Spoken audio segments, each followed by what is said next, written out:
What's up, everybody? So we're back out in the shop with another Shop Talk Tuesday, and in this episode I'm going to show y'all kind of the progression of me as a knife maker. I've got my first knife that I ever made here, and I've got the most recent knife that I've made, plus a bunch that are kind of in the middle of that, you know, as I've progressed through knife making. And just to kind of give y'all a little bit of a look at how my style of knife making has changed, and talk about why I've done a few different things than the way I used to do it back then, and why certain things that I did back then I still do now.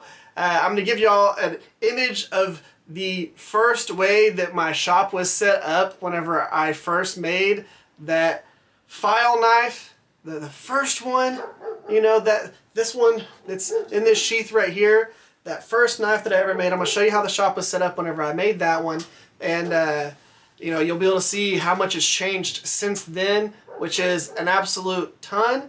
And of course, now we have the shop expansion, which we're going to really start utilizing that more towards this fall. And I'm going to have everything put out there.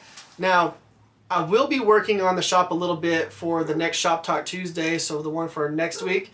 I don't have a knife build going on right now other than the fantasy build, which is right back here, because I really have to just hunker down and get that thing knocked out. It's crunch time. I've got like 10 days and I need to get it knocked out so that that is done.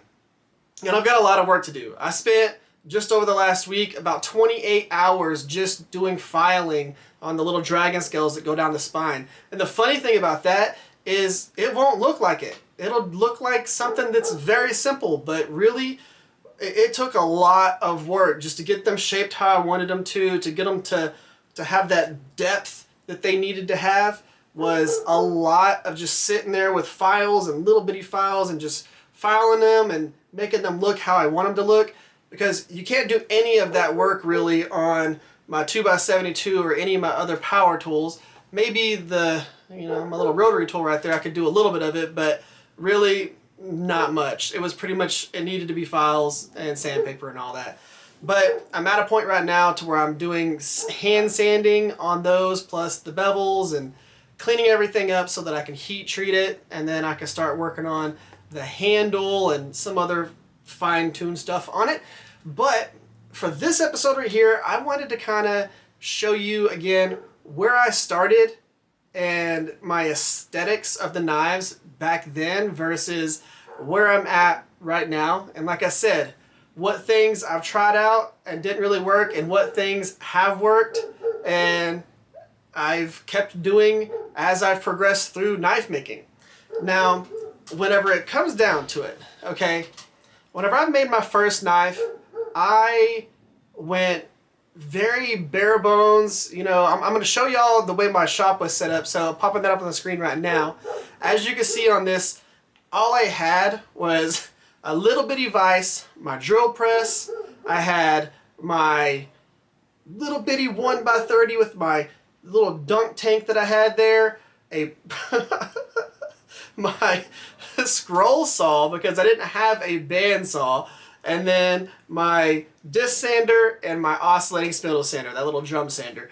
So that was pretty much everything that was on the workbench, and it was hardly anything. But I wanted to make my first knife, and I knew that I could do it with the 1x30 and my drill press and make this thing happen. So what did I do? I got my hands on a file and started making a knife.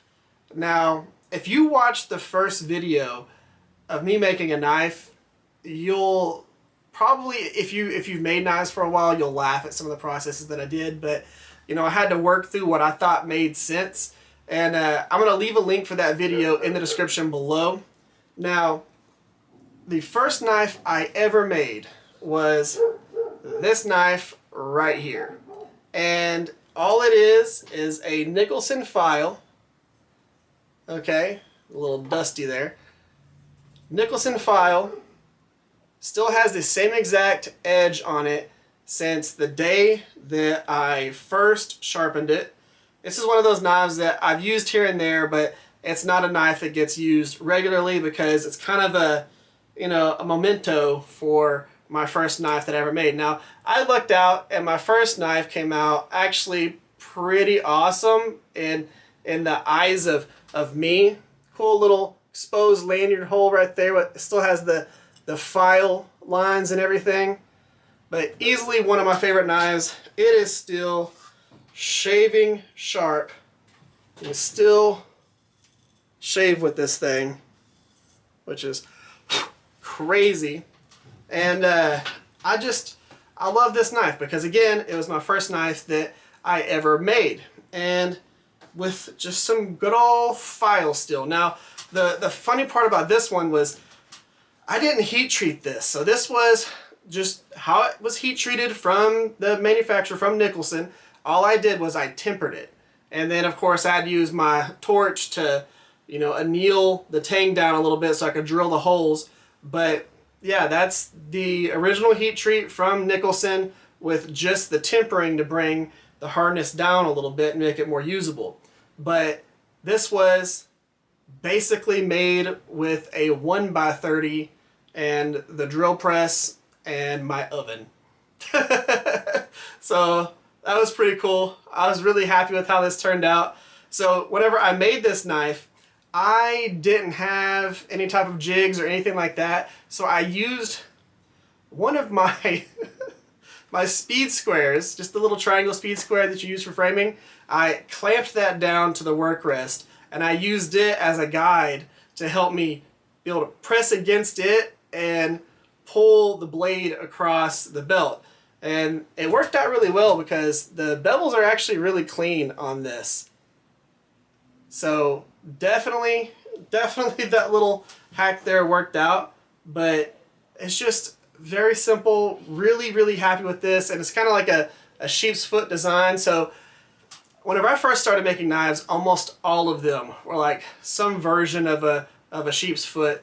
I love that blade style. I've loved it for a really long time, and so the first, you know, like 6 knives that I made were a variation of that. I did a little drop point recurve at one point, but most of the ones that I first made were all sheep's foot designs, and which, you know, kind of worked the way up to about that design right there, which is one of my favorites that I own. I think that just looks really cool. It's got my forged texture on it and everything like that. But that right there, this design, if you ever see whenever I had my videos to where all the knives are behind me, like the wood templates, this is up on there, and I've got it up on there right now.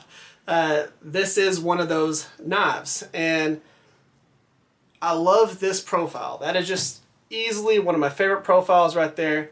Fits really good in the hand. It actually hooks around your fingers on both sides, and that's just really cool. I love that sheep's foot style, but I had to make myself kind of evolve from that because, like I said, the first like 6 knives were designed on that. And part of that was because it was really easy to make things like neck knives and smaller knives based on that particular style of knife. So I did that. And the bevels are pretty simple. You know, it's not a very complicated knife to make.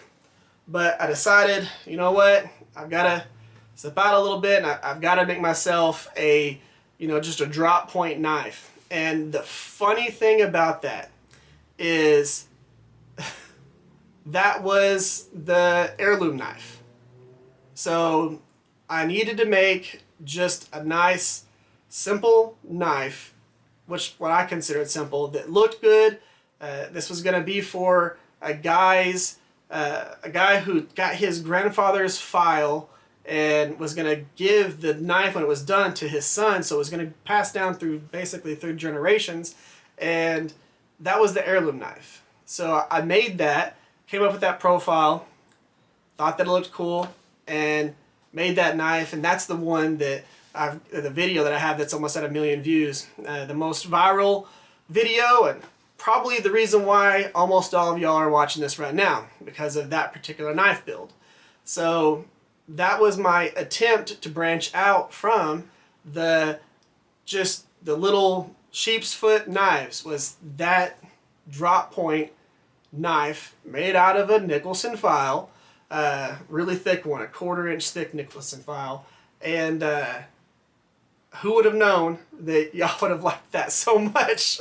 So once I did that profile, of course, everybody wanted me to make that particular knife because it's the most famous knife that I've ever made, is that knife. And it's one of the most watched knife videos on YouTube, which is pretty cool.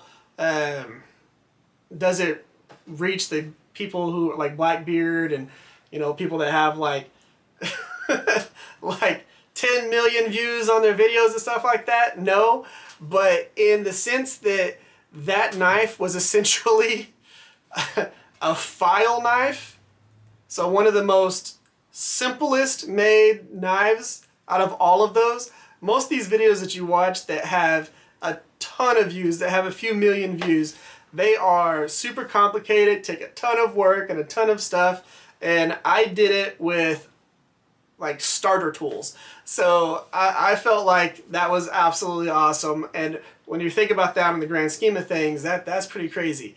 But you know, the evolution of those turned into a few different knives. Now, when I made the first knife, I wasn't doing my own sheaths. I had to have a sheath made for it. You know, I have a local leather worker. He made this sheath for it, and he was making some of the sheaths for my initial knives that I was selling, so that they came with a really good sheath. Now, of course, since then, I started making my own Kydex sheaths, and I've lately been doing leather working, and I love that that has evolved. Now, you go from that little simple knife right there to something that was pretty cool, like this one right here.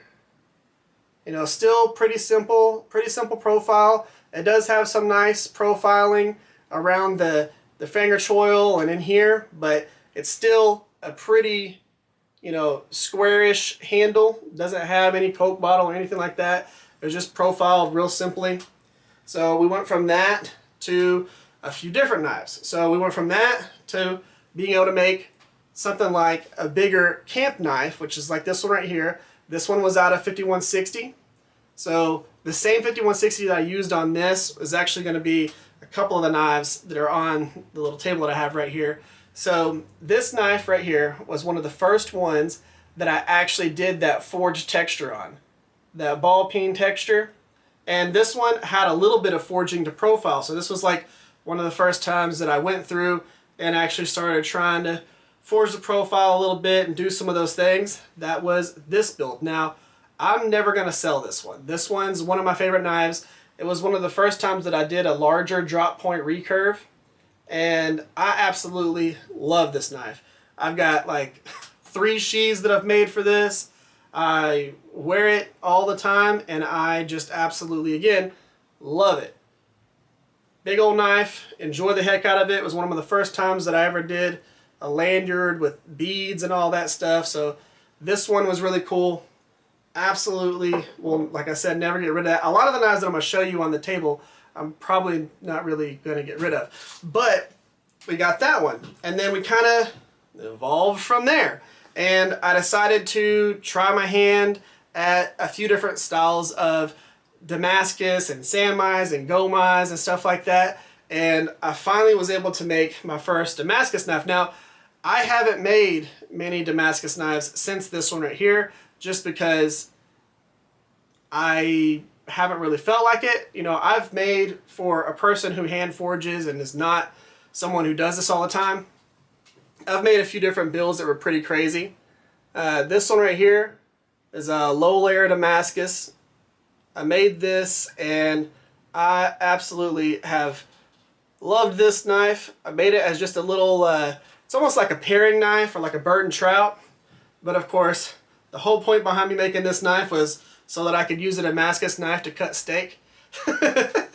Which might sound crazy, but I wanted to see if I could do it, and I was able to pull that off on this particular build here, and I absolutely love this.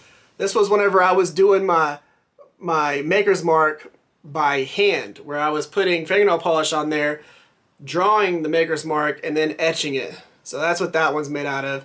That was my hand-done maker's mark. Love these handle scales that are on here. And then with the micarta pins, but that right there was my first time doing Damascus. Now since then I've done cable Damascus. I've done, you know, some like kumai style builds. I did do one of my favorite style of kumais, which is actually just, it's a ton of it. This build right here has got to be one of my favorite ones that I've done. And that right there, I don't know if y'all seen this video, but that's got to be one of my favorite kumai knives that I've ever seen. So a lot of copper. Heck, even the liners in the handle scales, those are all copper pins, and then copper and 15 and 20 on the actual blade. So the cool thing about this particular material is I've actually used it in a few different builds at this point. So I made this one.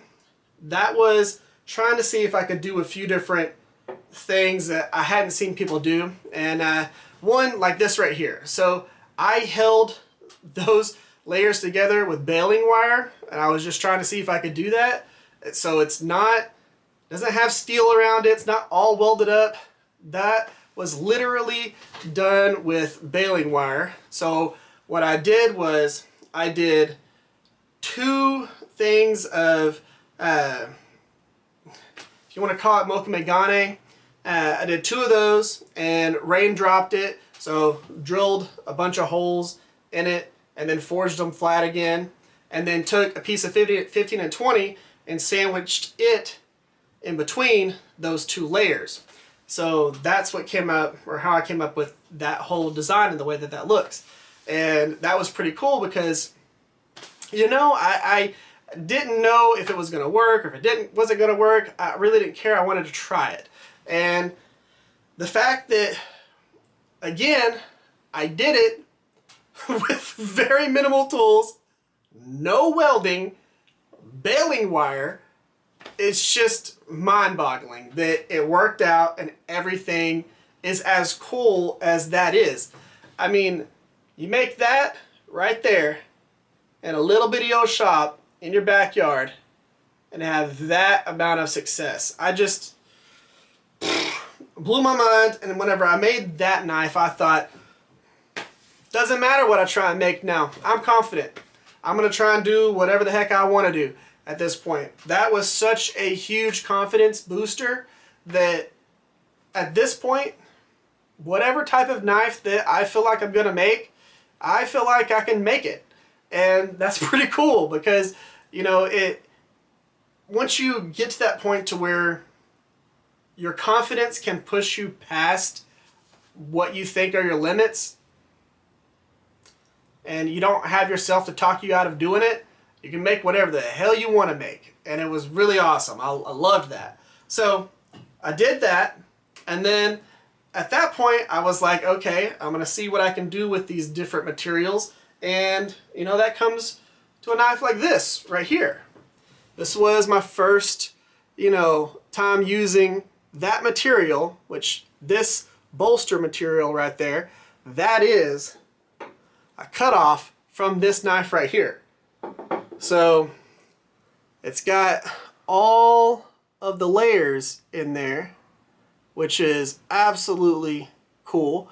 And then of course with this one, we have that nice burl wood, the antler, and that is one of my favorite knives right there. This is actually the build video for this where I did the complete build on it. That has picked up a lot lately, and a lot of y'all are coming on board because you saw this knife right here. Now, this is one of my favorite knives that I've made. I don't think that I'll ever get rid of it. It is absolutely just a cool knife, really nice materials, and these things, there is no transition feeling right there. Like, it is just one piece. And super just satisfied with this knife. I'm really happy with that. So we evolved to that, and that was one of my first hidden tangs. So of course I'd already made a hidden tang, which was a chef knife. That one has been sold, and the person owns that one. But then since then, you know, I decided, okay, you made a hidden tang knife, why don't you just try and do a multi-part hidden tang knife? So that's what we did with this. And the funny thing is, the first hidden tang knife that I did, it had the little bolster material. This one's actually a guard, so I used that material for the bolster on that one, and then in this one I used it for the guard. So both hidden tang knives that I've made have got that material in it from this build right here. And which is really cool, because whenever you get to use multiple pieces of these knives, you know, heck, I'm not going to throw anything away unless it is absolutely not usable. But I was able to keep enough cutoffs from those that I was able to put them into two different knives. Now, we did that, and I thought, okay, cool. I used some materials that I haven't used before together, and that worked out amazing. So then I thought, okay, I think I've got a bunch of different builds that I'm falling in love with here. So I did a few other things. Now, of course, these two knives helped me kind of evolve to where I'm at. So for one, the Wakazashi, that guy right there. This one is Willie's Jeep Leaf Spring material. So I've got a video on my TRE workshop where I actually take and I chop a bunch of limbs off of a tree that I cut down with this, and then I shave with it. So this particular one was my first time doing a zero edge. So there's no secondary bevel. It's just the bevel all the way down to the cutting edge. And it is absolutely just razor sharp. Love this material. I've only given a little piece of this, I think it's about that piece, away to somebody, and that was Matt Rich. Other than that, that is my steel, and I only use it whenever I want to use it, but nobody else can have that. I love it. It has had the best edge retention out of anything I've ever used. Absolutely ever. That steel is, I love it. So we did that Wakazashi, and at that point I was like, okay, I want to make some other big knives. And we did this guy, the Insanity build. Two-handed. That's kind of like a scythe style blade right there. So we did that one with this cool, almost cutting board style handle material that I put all together. So I had to individually glue all these pieces together and get all that stuff set up. And it is nice and even all the way down. But yeah, all of those pieces were put together here in the shop to make this two-handed knife. And then, of course, if you want to call it a sword, you can.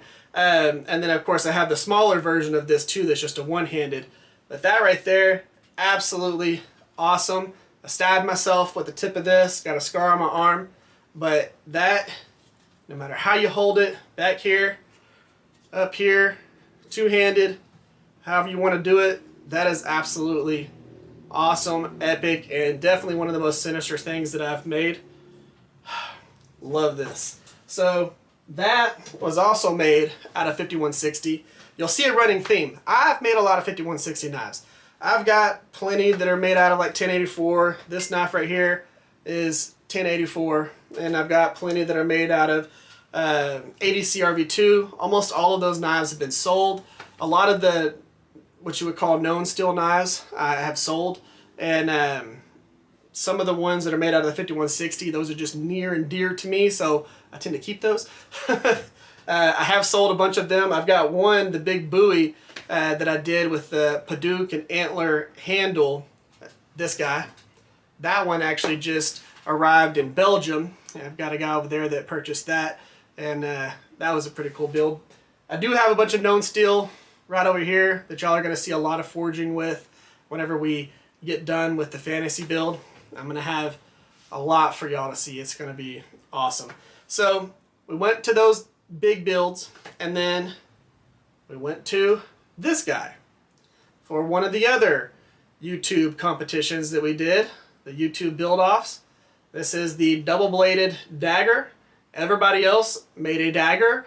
I made two daggers in one. This, absolutely the most dangerous thing that I've ever made in my life. I would say even more than the firearms that I've made. this is the most dangerous because it can hurt you just as much as it can hurt something else. And I love it though. You know, this was my first time doing like hand-filed texture on a handle. That's all hand-filed camel bone that's been dyed and stabilized. Absolutely just epic. My friends nicknamed this the Darth Maul dagger. But 2 big daggers with super smooth bevels, which is crazy for the amount of bevels that are on here. You know, I had never really made a dagger prior to that. I've done like spear point knives and I've done a kunai and things like that, but this was the first time where I had to sit there and make bevels go into each other, and I chose to do 8 bevels because 2 daggers here. And it turned out awesome. I love that build, and that will probably never go anywhere. Someone would have to offer me a ridiculous amount of money for me to sell that particular build. I just think it's amazing. So we've done some bigger builds, and then I started thinking, okay, now I want to try and do some more smaller technical things, or try and do a few things that I haven't really seen, and that turned into this knife. So this is the one that I did the first exposed liners on, and those are copper liners. You know, this one has distal taper throughout the blade and the tang, and then copper liners, really aggressive handle profile, very aggressive handle profile compared to what I typically do. And then of course those exposed copper liners that are textured. I mean, that build right there, that was just one of my favorite things. And 5160 for the steel, tapered both ways, and just one of the most comfortable, coolest handles that I've done, and especially having that exposed copper on there. So one of the things that I've seen is I've seen people do bolsters where they pin them on and they're really thin. They're not even with the handle, and I've seen those and I've thought, I really don't like the way that that looks because it doesn't transition right. So I wanted to figure out a way to do this, and I thought, okay, cool, I can do it as the liner and have the liner be exposed, not pin them in. I can actually build it into the handle, and I can transition it as smooth as possible with the profiles of the actual handle going into those, so they look like they're done on purpose, and it doesn't have a weird transition. It has a nice step. Everything flows together, and it makes sense. So that's the reason why I went this direction with these, and it turned out awesome.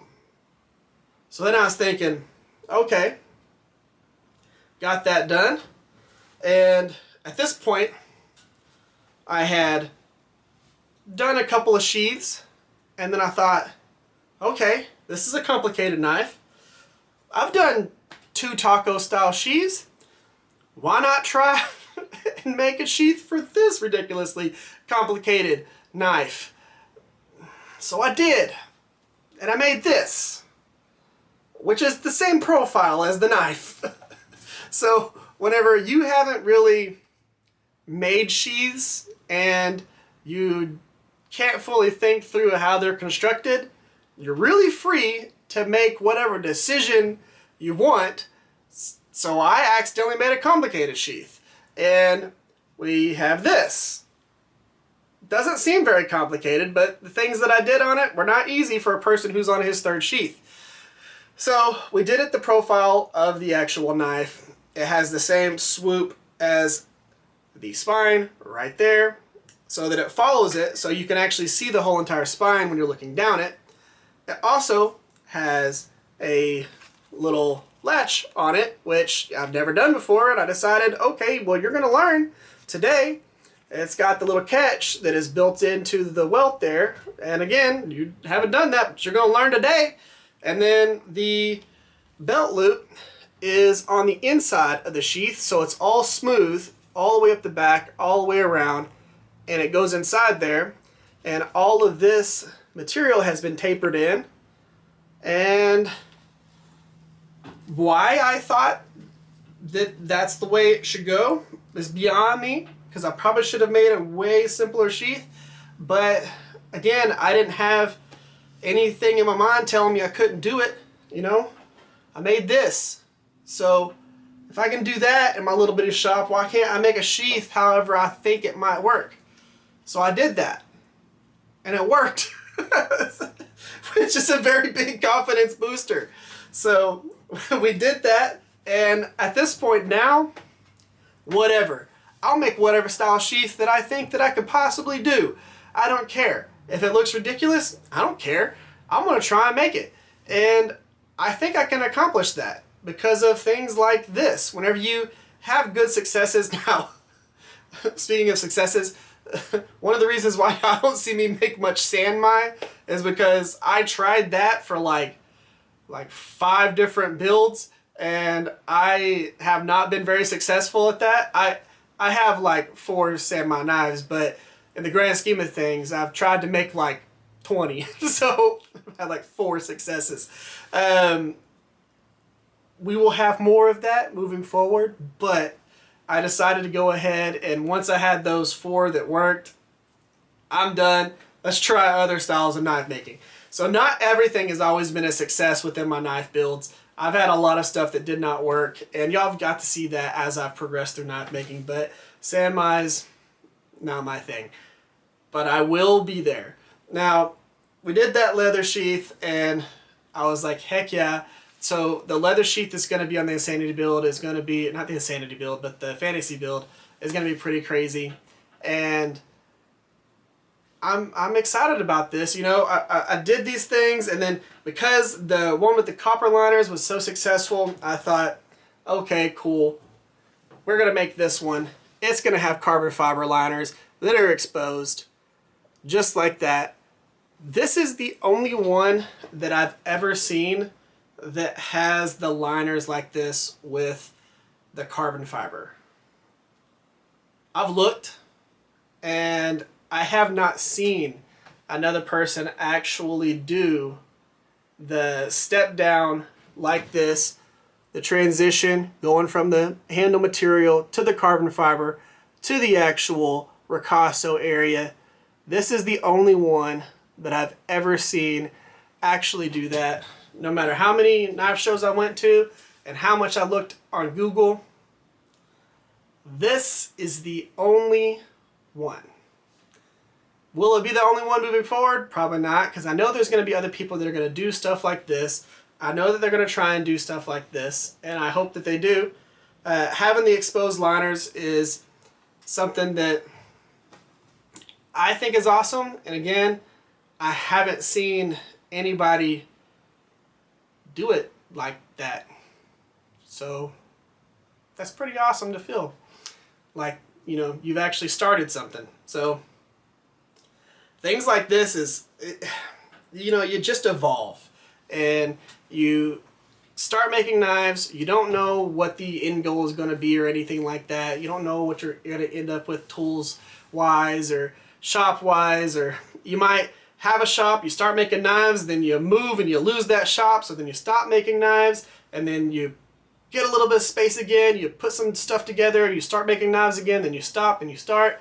You know, that stuff happens, but I will say, you know, don't be discouraged if you make your first knife and it looks like a prison shank. You know, there's no harm in trying to make another one and another one, unless you're in prison, which you probably can't watch this video if you're in prison. If you're still making shanks and you're in prison, you should probably stop making shanks, because that's not a good thing. You're going to get in trouble. But if you're in your shop and your first knife looks like a shank, try and make another one. And make another one. Slowly, just step your game up, step your game up, step your game up. Before you know it, you might make something like this. Who knows?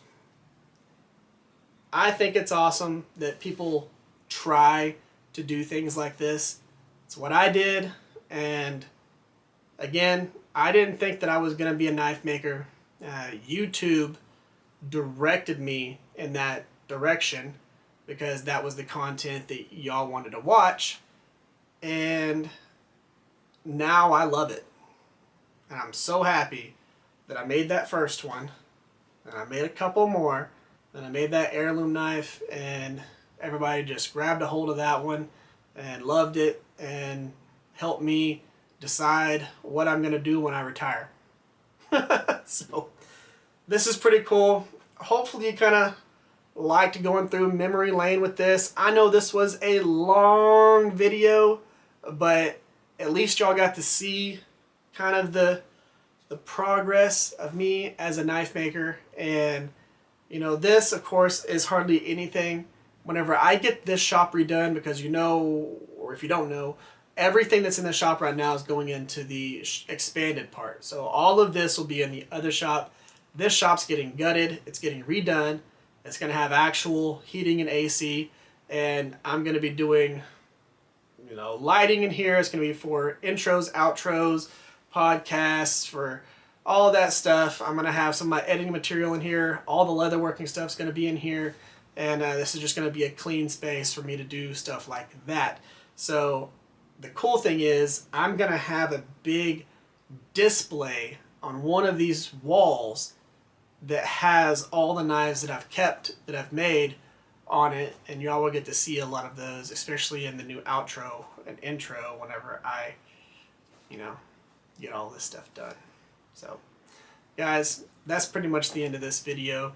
If you would, in the comment section below, tell me what video brought you to my channel. I would love to see where most of y'all came from and why y'all started watching my channel. And guys, if you're here at this point, thank you.